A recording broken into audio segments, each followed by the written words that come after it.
Hi friends, வாங்க இன்றைக்கி kitchen வ்ளாகரில் இன்ஸ்டண்ட்டாக ஓட்ஸ் எக் தோசை எப்படி செய்கிறதுன்னு பார்க்கலாம்.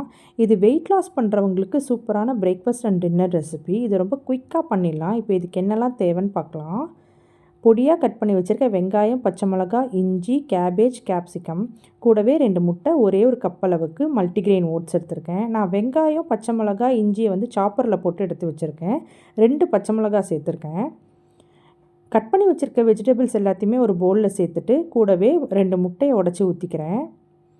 எடுத்து வச்சுருக்க மல்டிக்ரெயின் ஓட்ஸுமே பொடி பண்ணி சேர்த்துக்கிறேன். கொஞ்சமாக மஞ்சத்தூள், தேவையான அளவு உப்பு, இன்னும் கொஞ்சம் காரத்துக்கு பெப்பர் சேர்த்துக்கிறேன். தண்ணி ஊற்றி தோசை மாவு அளவுக்கு இதை கலந்து எடுத்துக்கணும். இதை நல்லா கலந்து ஒரு 10 நிமிஷம் அப்படியே ரெஸ்டிங் டைம் கொடுக்கணும். நான் ஒரு 20 மினிட்ஸ் இதை அப்படியே ஊற வச்சிட்டேன்.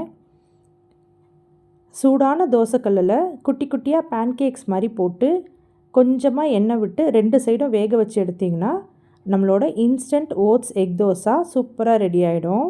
பாருங்கள், இதுக்கு சைட் டிஷ்லாம் எதுவுமே தேவையில்லை. இதை அப்படியே சாப்பிட்லாம். கண்டிப்பாக ட்ரை பண்ணி பாருங்கள். வேறு ஒரு ரெசிபியோடு உங்களை பார்க்குறேன். பாய்.